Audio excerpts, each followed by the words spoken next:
Hello, this is Dr. J. Val-Addo, a theologian public, presenting some insights to you by looking at the introduction to African history on slavery in the Caribbean, or introduction to African Caribbean history.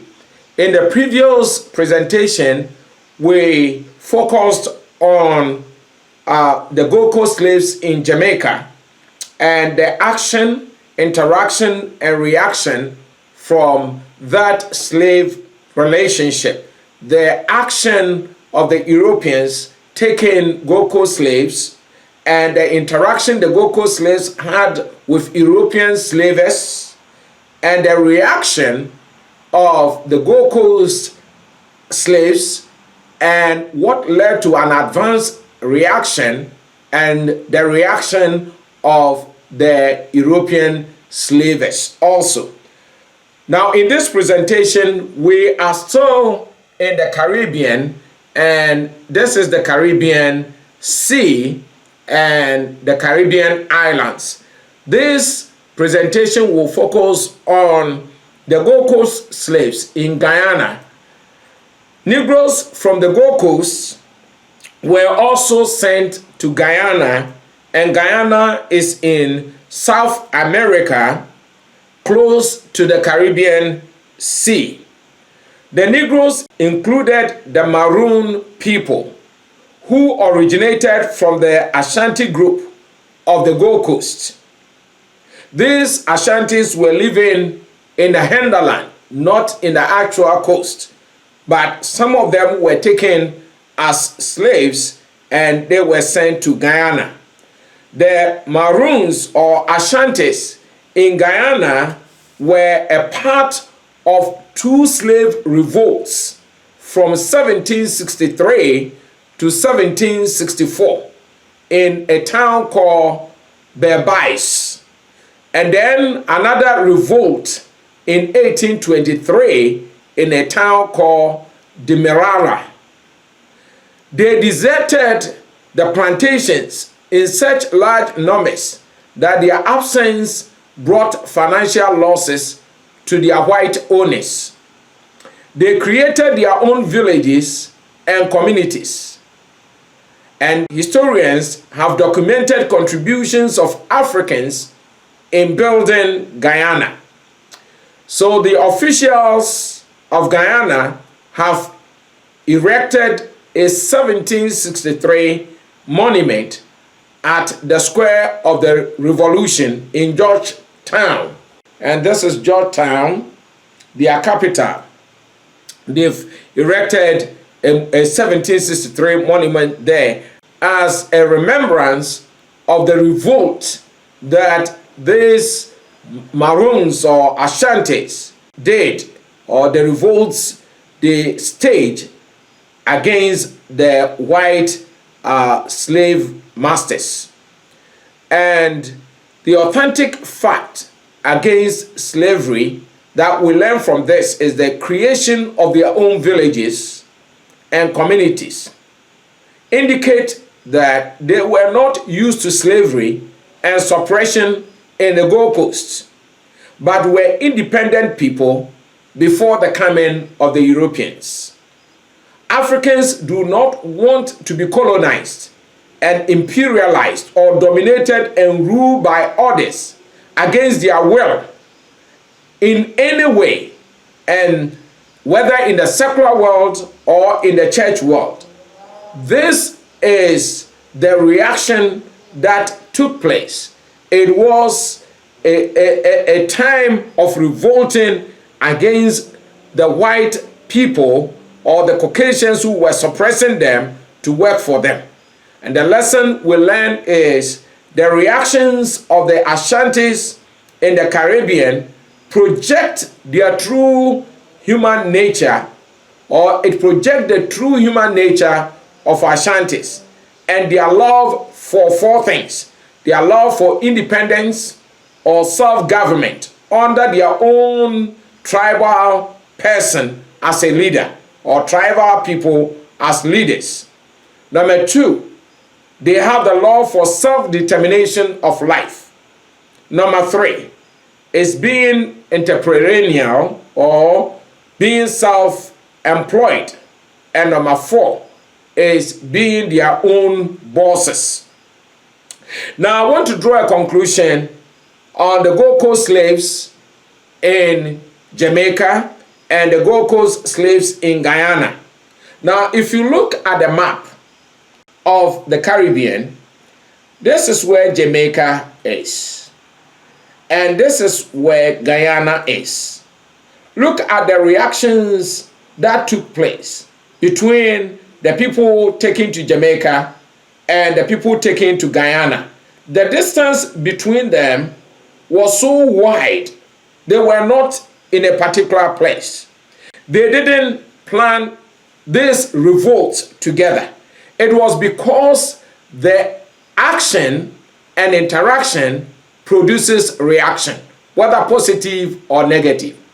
The negative action of Europeans, taking them into slavery and having interaction with them by forcing them into labor which they do not like. With the Gold Coast slaves in Guyana, they deserted the plantations in their large numbers, and it caused financial loss to the white owners. And these people went and created their own villages and communities with their own heads or people who were heading them.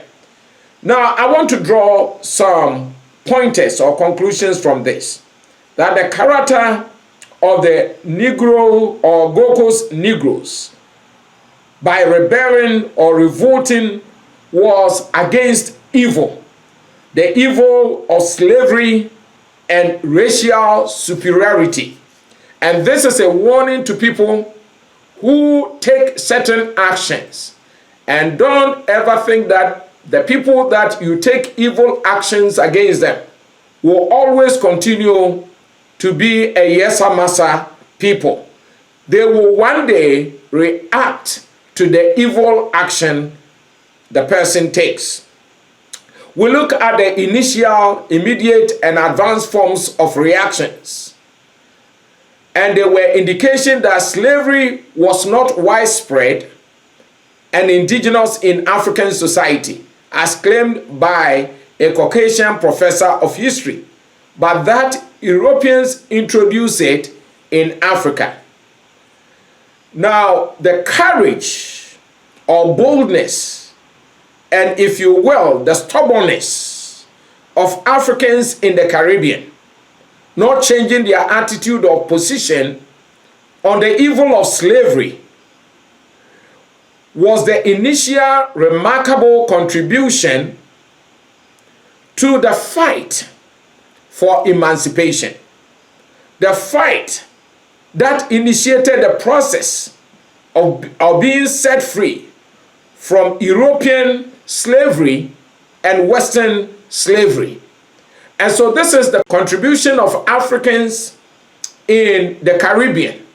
Theirs was a fight, standing up against evil action, and in their interaction, they pointed out by their reactions that evil should not be allowed to continue.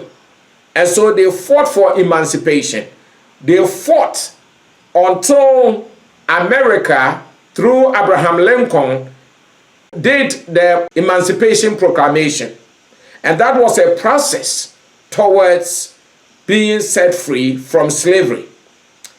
And at this point, we need to develop what I call personal and social virtues. And the Bible admonishes us in the book of Amos, in the Hebrew scriptures, in chapter 5, verse 14 and 15, to do three things.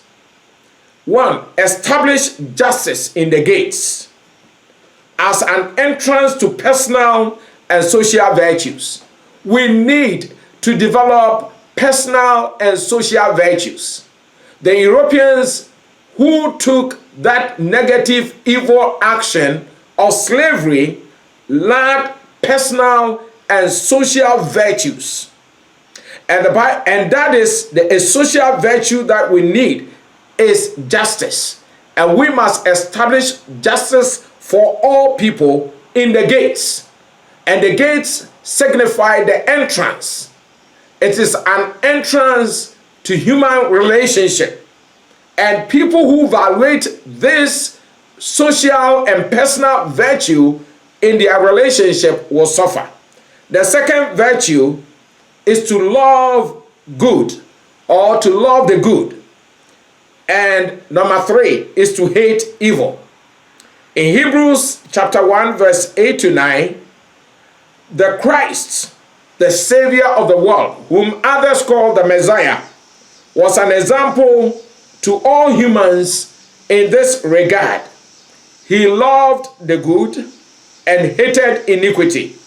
And that was why his Father, the creator of the universe, anointed him and singled him out and exalted him above all his fellows.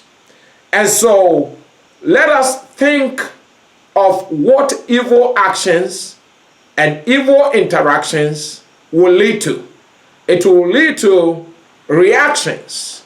And when it leads to reactions, what action and interactions that we have had will collapse. And eventually, justice will reign. And good will reign over evil. So why don't we develop these personal and social virtues of justice and establish it in the gates as an entrance to our relationship, personal and social virtue relationship, and let us love the good and hate evil. And the Christ, the Messiah, is our example, and that's why his Father has exalted him. If you receive this presentation on the WhatsApp, please do us a favor, click the link to the video below it in blue. It will take you to the actual presentation in YouTube. And while you are there, please press the subscribe button and the notification bell. Give us a thumb up and click the share symbol to send to others. And please remember to leave a comment or a question below it in the comment section. God bless.